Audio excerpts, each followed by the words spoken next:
Okay. Hello, everyone. Welcome to another episode of the BetTALker podcast.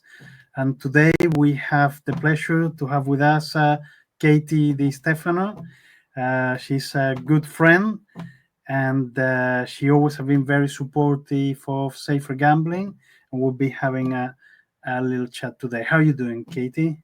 I'm super good. I just got back from SPC Malta, so I've just seen the industry and I feel like I have the boost of energy I need now to make it through summer until I see everyone again in Lisbon. Wonderful. So, yeah, SBC Lisbon is a bit of a calendar thing that we cannot miss. For the people that they don't know you, would you be able to tell us a little bit about how did you end up in the gambling industry and about your new role? Absolutely. So yes, as you mentioned, my name is Catie Di Stefano, and I am currently a marketing director at Vegas Kings. We do design and development for the gaming industry, whether it's for operators or affiliates or suppliers. I've been in total 14 years in the gambling industry. I basically started when I was a kid myself, more or less. I was 19 years old, and I ended up in the gambling industry by chance. Moving to Malta, I just Googled where could Swedish people get jobs easily, and Malta popped up. And I started as a customer support agent at Betsson.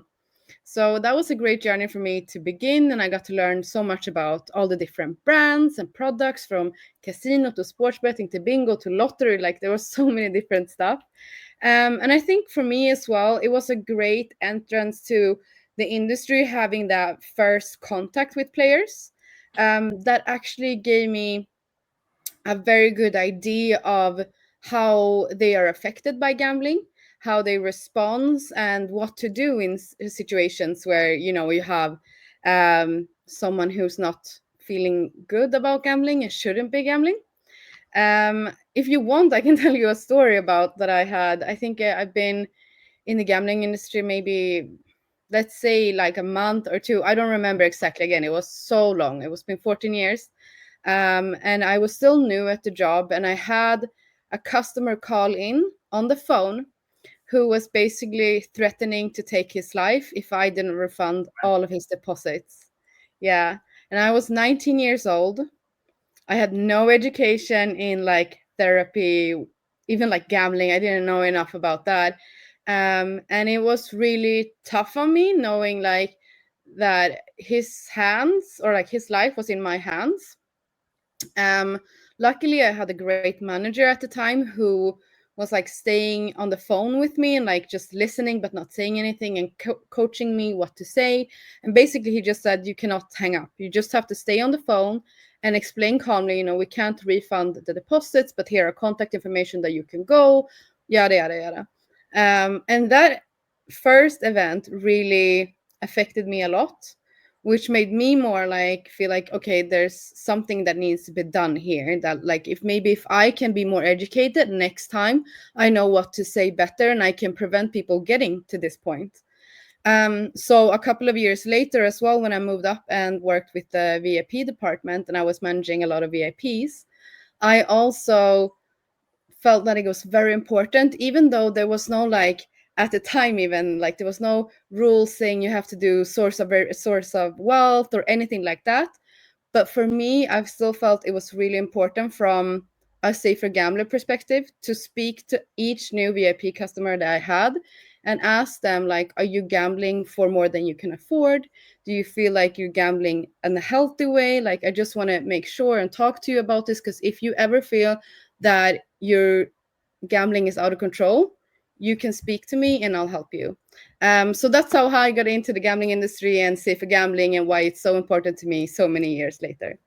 I mean, it's a story, that this is quite, sobering, in the sense that, okay, you're, a 19-year-old, going to Malta, sometimes it's the first proper job, that you get paid more than minimum wage, you know, and out of the blue, it's been like being punched, it's like, oh, wow, I get, normally it's okay, give me a bonus, or when is my withdrawal coming, Sometimes this sort of thing. Okay, you were lucky, to have your manager, because sometimes you get people that, okay, you're new, and because you're new, you go to the graveyard shift, Yeah. and you're like at 3 a.m.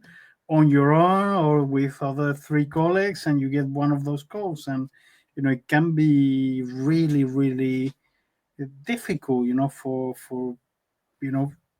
a 19-year-old or 21-year-old or 25-year-old. And in the old days, like a lot of companies, they didn't do any type of suicide prevention training. They even want to hear the words. And I remember that, I think back in 2014 or something, I was working for a charity, and I wanted to train operators on suicide prevention, and the charity told me, oh no, don't do that. And Mm. it's like, and now, but it was a long time ago. 11 years in the gambling industry is like half a century in other industries. Like, so things move very, very quickly. But even the charity sector is, oh, don't do that, because otherwise, uh, you're going to get us in trouble, or the donors, they're not going to. Oh my God, So it's tough, and it's really amazing, that you get, now much comprehensive, you know training when you get new starters. And those are also a bit like skills for life, because what you're saying, like, okay, like, a Swedish young woman, moving, you know to Malta, you know okay, you may have a good group of friends, but I also remember, when I work also for companies in Malta, you have people that sometimes, they're struggling themselves, they leave Sweden, Mm. with a joke, a bit like, I'm escaping my dysfunctional family, and then you get a gambling company that we're a family, and it's a Mm. bit another dysfunctional family. No, but honestly, you're right in that. Like, I've also had this is not something I talk about often, but there are predators in the industry as well. Like, I used to, when I was 19, 20, we used to have parties, and there come like guys in the industry who was like 45, and like get super drunk. They brought all the drugs, like they would expose themselves, like put girls in the corner.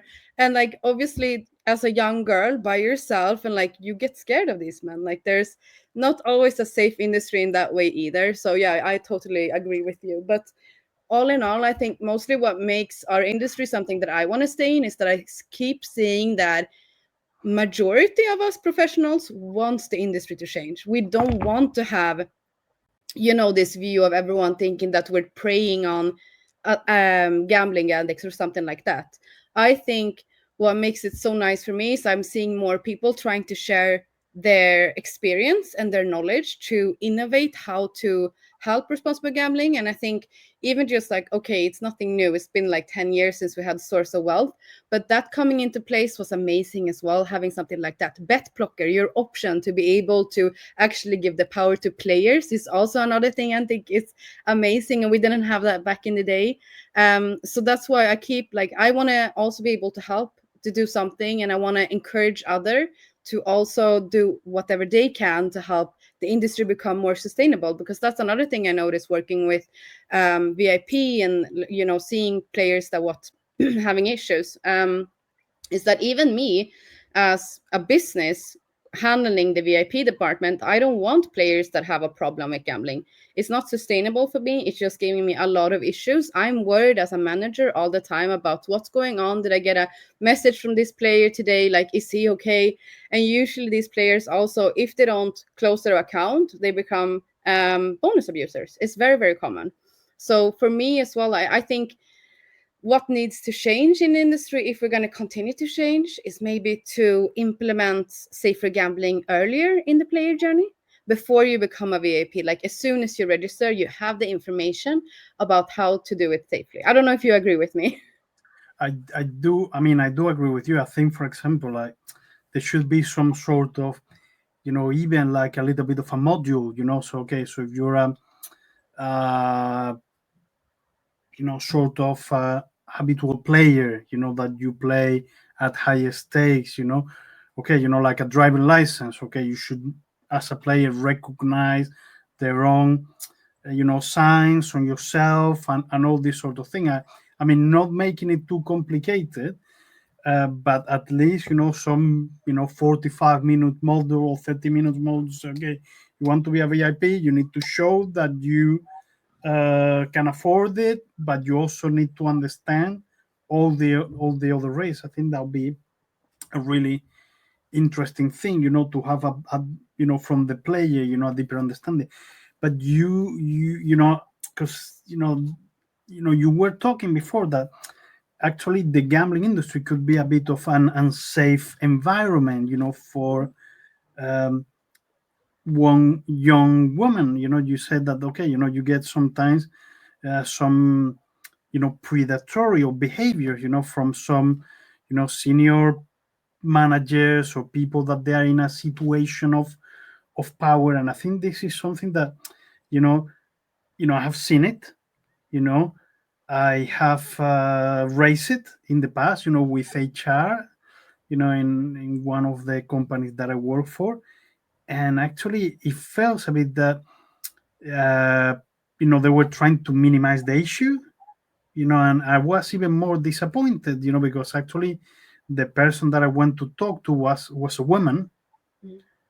Was, oh, they're just young, they're just having fun. I was, look, there's a, you know power dynamic there, that, person this above me, and I was head of, you know is hitting on, you know you know sort of agent, team lead. It's like, look, that doesn't feel right. Then completely dismissed, brush under the carpet. Sometimes this sort of thing, I just think, that there's, it needs to be a bit of a better environment. I don't know, I mean, probably you remember, but a few years ago, ice, you know and this type of event, they were a bit silly. It's really like, okay, like, um, the guys getting sometimes drunk. Luckily things have changed massively, and people like Eva, like working at ICE, have turned things around. But sometimes you get events that they're like, oh, I don't feel comfortable, with, you know, the way that women are being sort of portrayed. It feels a bit like, they're all, gambling days where it's okay, you gamble money, women's, Yeah, Lamborghinis, and be like, oh, it's a bit cheap. I think that's why, like, so again, 14 years in the industry. When I started, I was way too young. Like, I don't know what's normal and not. Like, it was not my first job, but I think it was my second job, like, ever. So I didn't know a lot more. And again, like, I lived in Malta without my parents. Like, I had colleagues, but not like, friends that I've known my whole life. No. But you grow up then in Malta, come into the industry, and it's the norm, for example, to go to the strip clubs after Patcheville, when everything closes. Like, so when you grow up in industry and you normalize everything, and like you go to ICE and you see all these women dressed nicely, and like, I don't know why people don't talk about this, but do you remember how the industry was obsessed with little people for a long time? Like, it was always like little people at every single party. I don't know why they've stopped with that, thank God. But it's the What same was with like women. Huh? what was that conference where it was a bit of, I don't know if it was Sigma or something, like maybe 5 years ago, when it was, you know, you know, Yeah. a, a A guy person who got with, angry with and throw it. Yeah. yeah, no, I mean, that was a bit like, okay, we need to do better, because otherwise you just get people completely wrecked, and feels a bit like sometimes, the Wolf of Wall Street Yes. type of thing. It's like, okay, so we got bad reputation, Yeah. and you're not helping yourself. But I think also maybe, looking back all those years, maybe it was more of a, I'm not gonna say shady industry, but like, it wasn't that regulated. Like 10 years ago, there was very few regulations. Like everything happened under the radar, more or less. So as we've started to regulate, I guess we're trying to whitewash the industry as well. And I think we've done a good job. Like now you don't see like lightly dressed women at ice, and you don't see like it's not as much alcohol. People are serving it after 2 or 3 p.m. now. Like it's a lot more careful. We're Yeah, getting no, there not slowly. 9 a.m., you know? No, exactly. But going back in the day, like, so whenever something would happen to me, and I was like, I can tell you one time, for example, I think I was maybe 19 or 20, and I was out with my higher management, or like a lot of higher people than me, obviously, because I was the lowest you could come. And then we went to a strip club, and one manager was super, super drunk, and he kept insisting that I wanted it. And it didn't matter how much I said, like, I don't want it, I don't want it. He didn't understand, and also he was my boss, and we were at the strip club. In the end, I managed to get away, but it's like it's been stuff like that where you like, and even I think I didn't think about it for many years, because I was like, oh, it didn't matter, he was drunk, we were at the strip club. But the older I've gotten, I realized that that behavior was not okay, and had it been another girl that didn't have the courage to say no, it could have ended a lot more badly. um and it's a lot of different experiences like that. And going back to what you said about going to HR, like, I have a lot of friends in HR that I love, but I've also learned from experience, HR is there to protect the company and the owners. It's how it is, and the reputation of the company.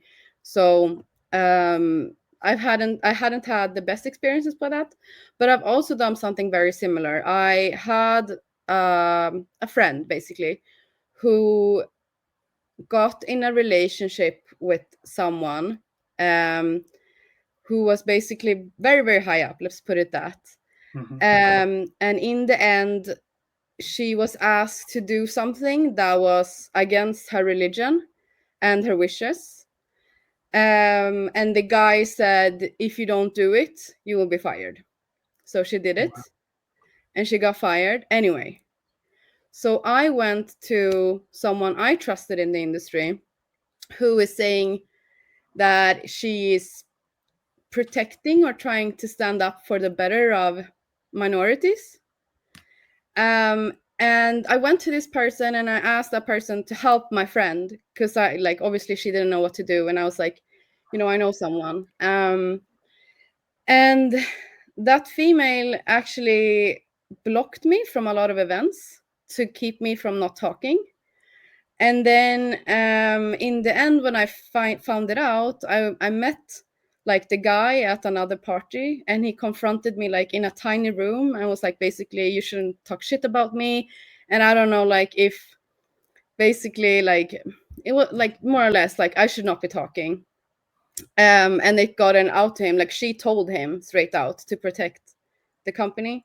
So yeah, it was just, it's a long story, but it's made me very aware that even though there's a lot of people that say they work for the good of the industry and helping people, they're actually protecting companies. They need those sponsorships, they need those investments.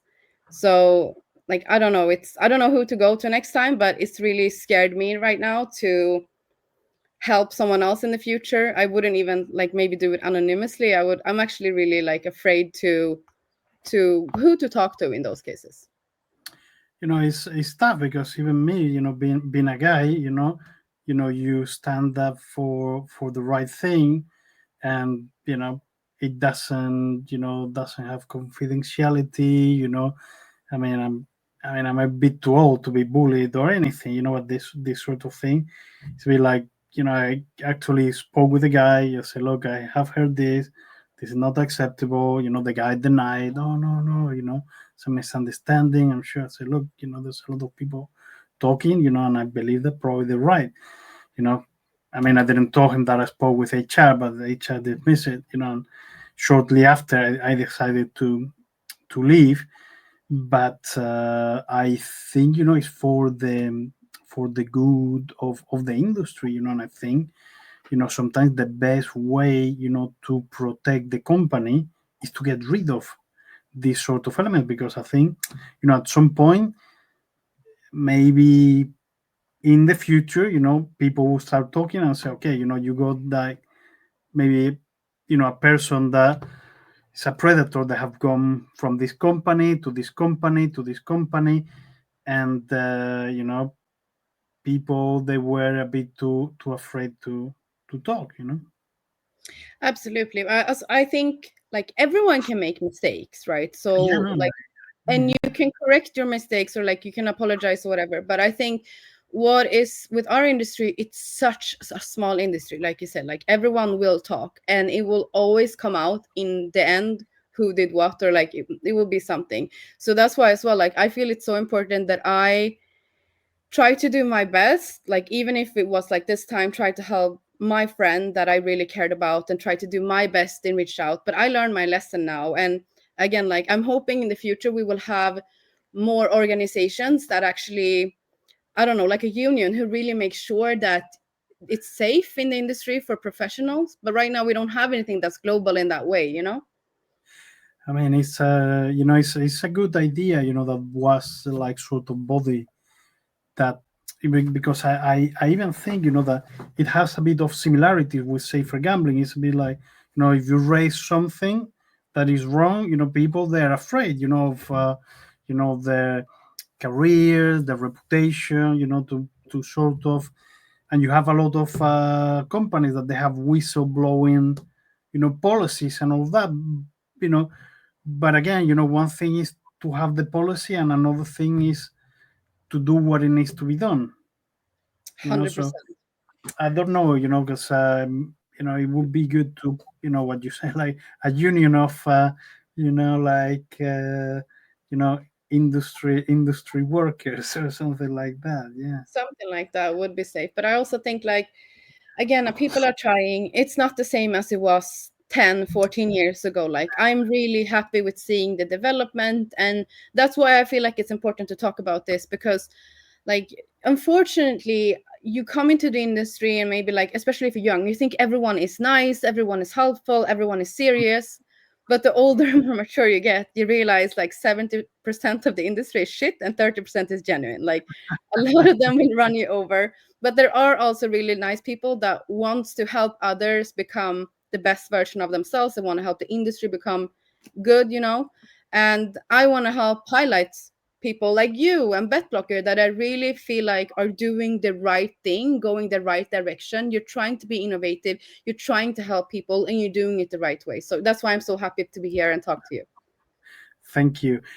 One of the things, I think is also, like, it's not, the taboo to talk about these things anymore. And also I think, the industry is changing. Like, 10 years ago, it was very rare, to have, a female director or a C level, and now, little by little, we still see a bit more diversities, even for, this podcast.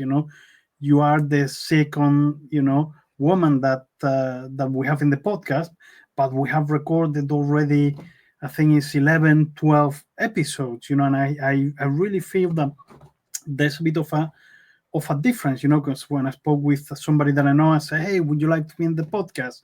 If it's a guy, say, oh yeah, fine, yeah, sure.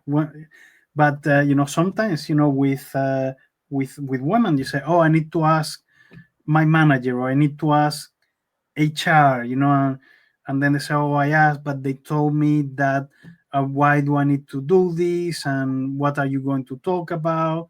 You know, don't say, and I just feel like, okay, it's not fair. I'm talking, I'm doing an interview to the person, about their experience. I'm not going to ask you to talk about, I don't know, your company policies, or what have you done in a particular case. So I still feel, that there's that difference of, having to ask for Hmm. permission, or what if, if I say something wrong, and it's like, oh, we should be able to have these conversations without that much I pressure. think it's a lot to do with like which company you represent as well. Like if it's a big, especially operators, I noticed are super, super careful. But in general, I think a lot of companies in the gambling industry, they're very secretive still. Like we're getting more transparent, but when it comes to personal branding, which I believe is the future for B2B branding, Mhm. having persons do marketing. I don't know why, but the gambling industry is still very on the edge, and like you say, they don't want their employees to go out there and say too much or show themselves too much or like build too strong relationships, or I don't know. um yeah, I don't know why it is like that. I hope it changes. Yeah, but this is weird, because for example, I don't know, like in payments or in, people talk to each other. Is okay, they go for drinks and, oh, who's your payment processor for this difficult market? Oh, it's this or that, and then at the end, everybody knows knowing and using the same sort of people. There's not that, you know secret they last very long, particularly when you're in a small hub, like Malta, or or Gibraltar, or any other place, that you have a lot of industry people together, like, okay, the people talk to each other, and they know who is who, which services work well, which one they try to sell you something, but then the integration is rubbish, or over promise and the deliver. So I think still, a small community, for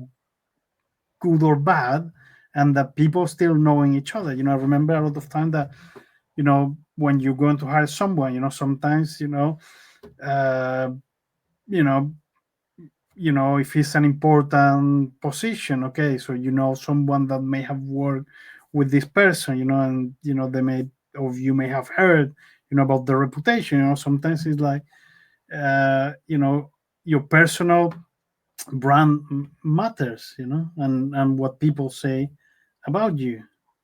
I think in the last 7 years I haven't applied with a CV. Like everyone just been but like a referral, because again it's a small industry, and like it's always been I've been hired from a previous boss that already know me, or a friend, or like something like that. Like, so it's been very, very easy. But I believe that, with this industry, I've had people change relationship with me throughout the year. Sometimes my boss, and then I'm their client, and then, we're competitors. It's always like that. So I keep saying, you never know, like who's your competitor today might be your client or colleague tomorrow, which is like my motto. But I've also worked for companies who basically didn't want me or any of their employees to go to networking events because we would be exposed to competitors that could grab us. Didn't want me to post on LinkedIn because like recruiters could approach me. Didn't want to, like all of that stuff. And I just find that really difficult, because you need these relationships in this industry to grow, to get the word out and sell, right? And I think by, networking, you make your company better. It's be like, Absolutely. okay, so, okay, you can get, I don't know, like a third party for, I don't know, payments or any type of product or whatever. It's better just to ask someone that they're already working with them, and okay, how, rather than, okay, you get the presentation, everything is fine, and then it doesn't work, or you get someone, and then they're a bit of a disaster. So it's, yeah, that's really important. I wanted to ask you, because you also have worked in the US, no? Hmm. Could you Last seven tell us years. a little bit, like, the difference between, European industry and US industry? Absolutely. So, I mean, again, as I mentioned, I'm Swedish, so I mostly work in the European market the first couple of years, Scandinavian markets. And then once Sweden was going to regulate and they started talking about it, I think that was in 2017, 2018, I was like, oh shit, I can't stay in Sweden. They're going to have no retention bonuses, no cashbacks, like nothing. I can't. That's the only thing I know. So I started looking around, and luckily, that's when the US was just gonna legalize online sports betting with PASPA. So I was lucky, and I got a job with Hard Rock in Atlantic City, where I helped them launch their online sportsbook and online casino, and that's how I got into the US market. And the first, I'd say 3-4 years, I guess, in the US, I worked with Hard Rock as an operator, and I noticed especially the gambling culture is so different. Like in Europe, you're ashamed of gambling. Like you cannot send letters to people's houses because their spouses or family might find that. You cannot call them. You can't do anything. You have to be super, super careful. Whereas in the US, everyone like understands in another way that gambling is a form of entertainment. It's something you do, on your bachelor party, on your birthday, when you're having your anniversary, like a fun night with the girls. Like it's not something you always think you're going to win, but it's just a thing you do when you have a lot of money or more money, more or less, like the rich people fun. um, and again, also working with the regulated US, I found that it was a lot more fun for me doing loyalty and CRM promotions, because Mhm. everyone was located close to each other in New Jersey and was coming into the casino from time to time. So like we knew the names and they were competing against each other, and they knew like, oh, my neighbor is playing and she's number 10 on the tournament or whatever. So there was another way of engaging players there that I could never do when I worked in Europe, because then like I'd had players from Sweden, Germany, UK, like it was so mixed. And here everyone was just in New Jersey, close to the property. So in that way, it was really fun. And I think um, marketing wise as well, I remember working in the beginning. I had one of my managers say to me at Hard Rock, like, you've never worked in a regulated environment. And I was like, what do you mean? Like, of course I have. Like, I work with Malta, it's regulated, whatever. But I didn't know, like, US is a different thing. Like, you have to report on every single thing, all the campaigns you're doing, who won, who got what, when, like all of it. So that was a really good experience to me to learn a lot about regulations as well, and more about terms and conditions and the importance of reporting everything. So yeah, that's I love working in the US, and I really look forward to helping the US regulate more states to help it become more safe in that way. One thing, that, for example, for me was a bit of a shock. For example, like, in the US, if someone self-excludes and then goes to the casino, then they're trespassing. Yeah. For me, that feels a bit punitive. Okay, it's a person that is struggling, probably is ambivalent, and for me, it's still one of the things. It's like, okay, you get someone that has a problem, had made the effort of you know doing this step, but the sort of ownership is on them, rather than, because in the UK, for example, if someone signs for self-exclusion, it's their responsibility of you know the casino or the bookies not to let them in. So it's Mm. it's a bit of a different. Also, I have seen that in the last few years, that, okay, safer gambling is sort of skyrocketing. That a lot of people thought, okay, the US is going to be uh, free of safer gambling for a decade, and in you know a few years, okay, they're sort of you know picking up all the good things from safer gambling, which I think is I think positive. in that way, I think they're even like doing it a little bit. But like, first of all, let me just comment on. I agree 100% about like the going to land base, and that's really weird. And I think also one thing that is something they should work about with the US and safer gambling is that, if you exclude yourself, for example, from casino, they should still be able to play sports betting if they want. And right now, there's not like a mix between, or like you can't split them. Mhm. But going back to what you said about, no, sorry, I lost my thought of the train. Sorry. Um, Trespassing thing on the casinos. yeah, no, something else about safer gambling. Something they're doing right. Sorry, I lost my train of thought. I'm so sorry. That's okay. It's like a good old conversation, for but yeah, I think, because I remember working in a company, and they were a bit like, oh, they're opening, many states. Okay, we won't have to worry about safer gambling for a good old decade. And I said, look, be very careful, because it's a bit of a society where they do like class actions and all this type of thing. People tend to sue companies and stuff. So I wouldn't be that sure. So you better start you know uh, keeping an eye on what you're doing. Something that is also really interesting is that a lot of European companies that they enter the US, have end up withdrawing or selling the business. I think like it's a different mentality. Sometimes it's difficult, to get the European mindset maybe on the 100%. States. I think there's a lot of things that the US are struggling with when it comes in European professionals in the gambling industry, that they think we already know how this work, we know how to engage players, but they don't think about that the US are, it's not one people, it's so many Mm. different states, and they're all different cultures in each one that is handling everything differently. But I remember what I was going to say, sorry. So Cool. another thing I think the US is doing amazing is how they're involving a lot of influencers and famous people in safer gambling education. Like FanDuel, for example, they've done a lot of money investments in actually putting commercials on TV during big games to educate players on, it's important that you put a deposit limits, time limit, whatever. And I don't really see that much in Europe. Like, okay, of course, European operators are investing in that information, but not that amount of money to have that broadcasted during prime game time and stuff like that, and with influencers and famous people. So that's something I think that Europe can learn more from. But again, it's the stigma there.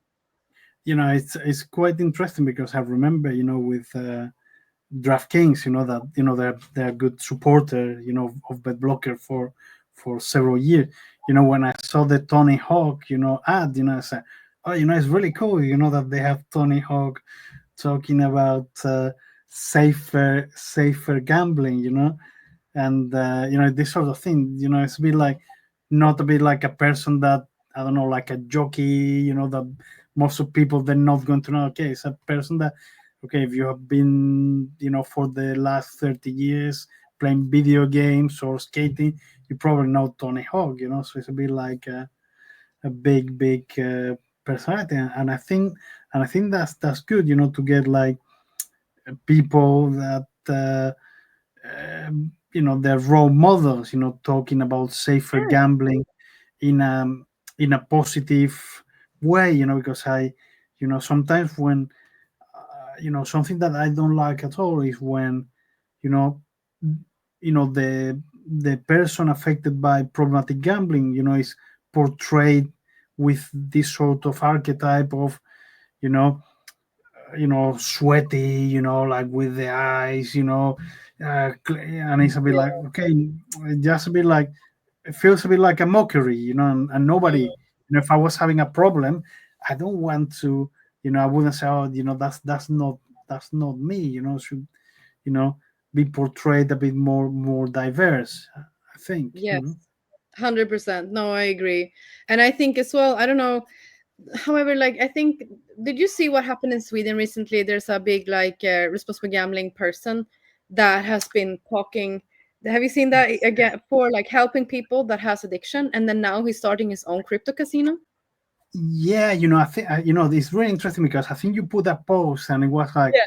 because I read like, I think it was Aftenbladet or something, so I have to click on, or like Google Translate or something like that. Yeah. I said, I'm not like a porn king, working with an ex-gambler to launch a crypto casino. Say, okay, that sounds that is going to end up in tears, for Basically, it's a guy that's his name is Holknecht, and he's like a famous designer in the US, in Sweden. And he made a lot of money from that. But apparently, after that, he got like addicted to gambling, so he gambled away his whole fortune, and then he took Kindred to court for I think 2.2 million euros or something like that. But he lost, and then after that, he's been helping other people take bets on like Kindred, all of other these like Swedish operators to court, because of like his main thing has always been like the operator should have known he was an addict because of how much he spent.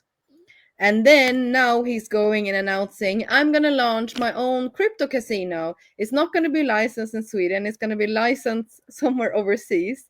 And it's only for people who, what was it? The slogan was like, people who like to win, but like can afford to lose, or something like that. It's just like the most ridiculous slogan. I mean, it sounds a bit dodge, like say, okay, I'm an ex-gambler and now I'm going to open a casino with someone else, The and we're going BetTALker to have a public, casino. Yeah. license, or who knows where, small jurisdiction.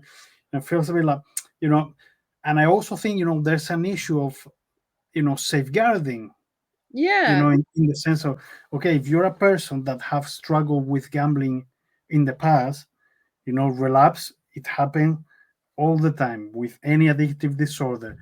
So the worst place where you can be, is online gambling environment. Why? Yeah. Because, okay, you have screens with sports 24/7. People are always talking about jackpots, bonuses, this new product. You get all the providers B2B. Okay, let's do a slot tournament.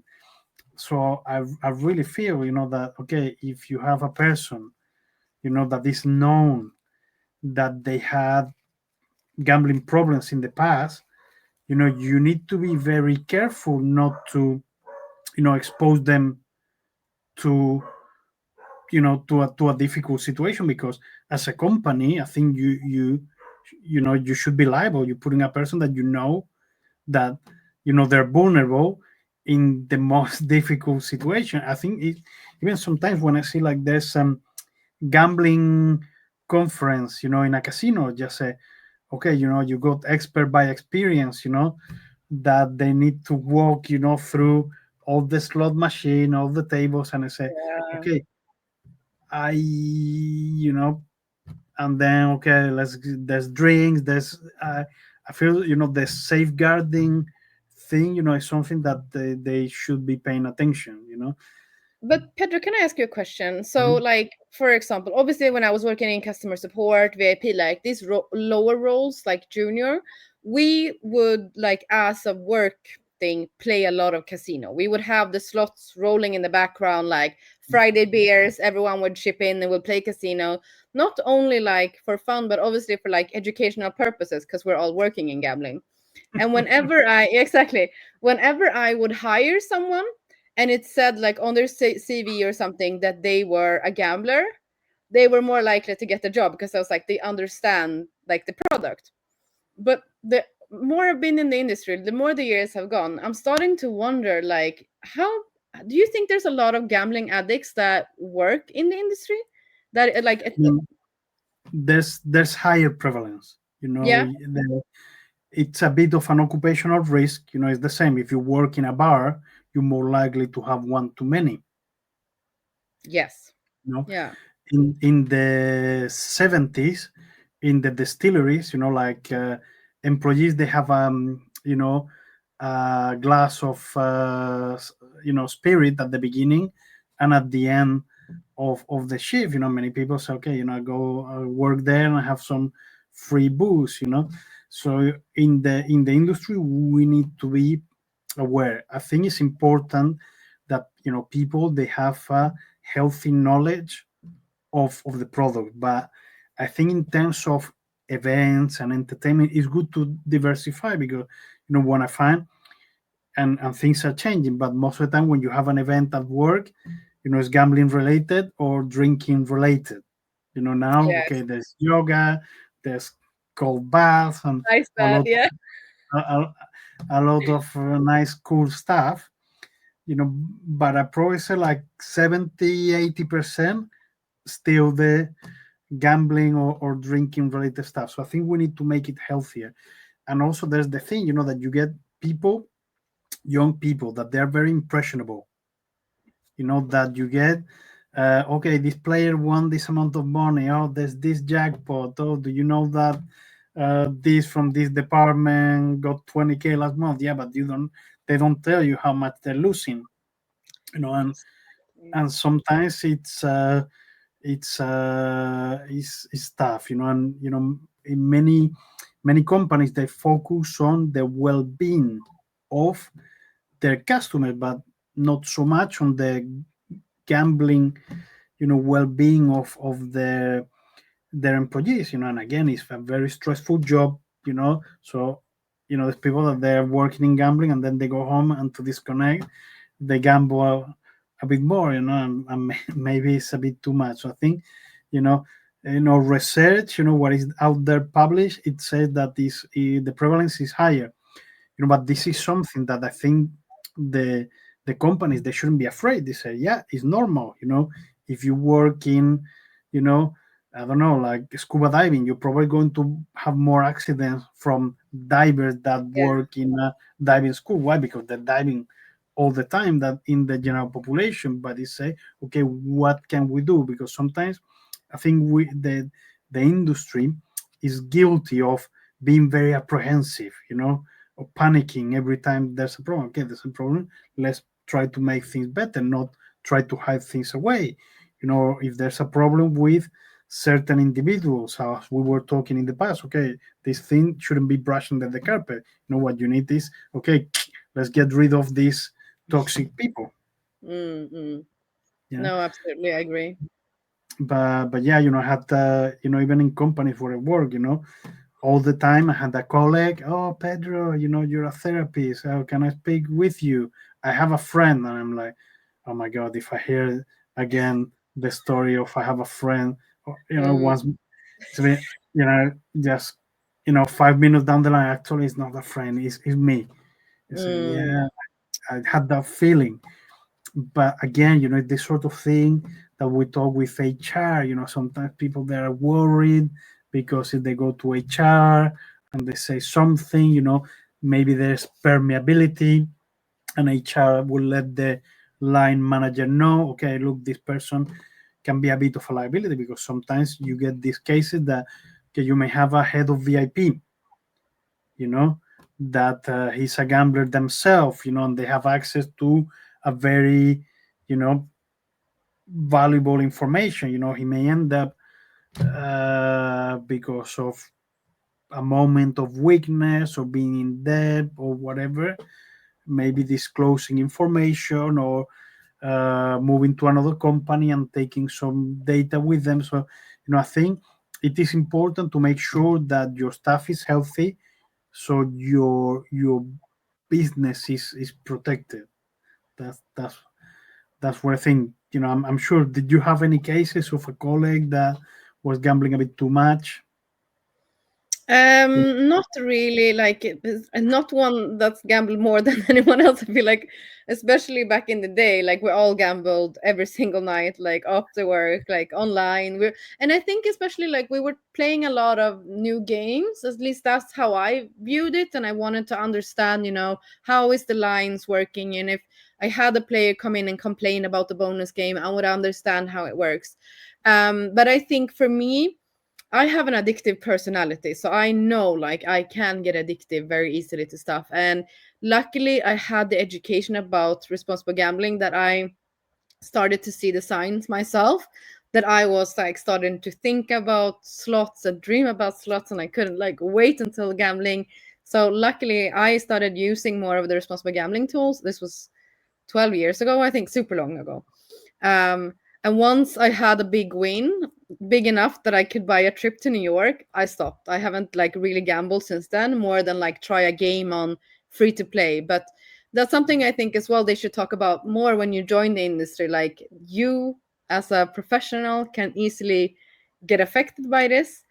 Because you're exposed to it so much. But yeah, I was really lucky in that sense, and I know my limits now, thank God. But I've noticed there's a lot of people whenever there is a conference or something, instead of like, okay, people don't go to the strip club anymore, but there's always like, should we go to the casino and play? And you know who those people are in the end, who always end up going to the casino, so you have the signs. But Hmm. who am I to judge? Like, I don't know what their situation is like, if they only go on conferences or how much they spend. Like, I think each to their own, but I wish we would talk more about that there is people that might need help in the industry. I think it's something that it should be a little bit more in the open. Look, it's fine, it's normal, and as an industry, we should be helping our own colleagues. Because if it feels a bit mean, like you say, okay, you get someone that is your colleague, and then has a problem, and okay, it gets ostracized, right? And say, okay, look, it could be me. 100%. But I also think, like you said, like you have to take a little bit of responsibility. Like me, for example, I don't drink alcohol, but I am very sure to tell everyone then, like, I can't drink alcohol. Like, and it's my Mhm. responsibility to inform events and where I'm going. Like, I don't want alcohol. Please don't serve me alcohol. And the same, I guess, should go to people who don't want to gamble and say, listen, I can't go to the casino, or whatever. I think it's very similar in that sense. Maybe you can Yeah, probably tell me more about that. Yeah. I think it's about offering options. Is what you're saying. Look, if you're vegetarian, most of the places they're going to have a vegetarian option. So, if you go to an event, and they only have, I don't know, beer, prosecco, and hard liquor, and you say, "Oh, can I have a kombucha?" Oh, what's kombucha? Yeah. Yeah.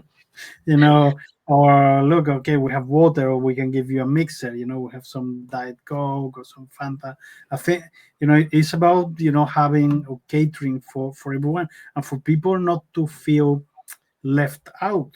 To say, okay, Right. if I don't drink, I cannot go to the events. Okay, you should be able to go and enjoy. One question that I would like to ask you: what would you tell to the younger Catie? What advice would you give her if you can go, back when you were 19, years old and moving to Malta? Is there anything that you tell yourself? Um. Oh, how do I formulate this in a good way? I would tell my younger self to not idolize so many people in the industry, because in the end, like, it's I think in the beginning, if you put it like this, when I was younger, 19, 20, 21, there was a lot of people where I didn't understand why I was never invited, why I was never included. Hmm. And I felt like it was something wrong with me, because all of these were usually very, very high up people.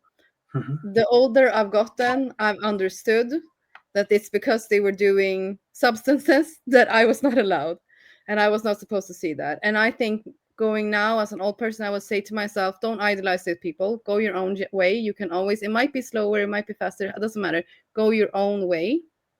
Do what's right for you, something you can stand for the rest of your life. Hmm. Uh, why? I mean, because I assume that you're talking probably about cocaine or something like that. Yeah. Okay. Why do you think this sort of I don't know, because I just feel a bit like, okay, it feels a bit. What do you mean? Like, so that everyone, because for me, like, I felt like I didn't see that everyone was doing it. Like, I think as well, because I stopped drinking alcohol, like people thought like she's so boring, we can't invite her, like she will tell, stuff like that. So me and my friends that didn't do cocaine, that didn't do anything, we just felt like we can never get a promotion, we can never hang out with people that are higher up because they don't like us. But the truth is, I understand now, it wasn't that they didn't like us, it was that when they're off from work, they wanted to relax and do cocaine or whatever. And for me, like, it, again, I have addictive personality, I can't take cocaine, I can't do anything like that, so it would have ruined me. And I'm glad, because now a lot of years later on, a lot of the peoples that I did idolize and did a lot of cocaine, it haven't ended up so well for them in the end. Okay, And so yeah. I 14 mean, years down the line, you can see who has stopped it and who like continues and being the same, you know? yeah, I suppose again, there's people that die young in the industry, and not all of them, but you can say, okay, maybe a bit of a taxing lifestyle, that a lot of stress, a lot of unhealthy habits. I'm not judgmental, but if there's a problem with something, I think people deserve help. Yeah.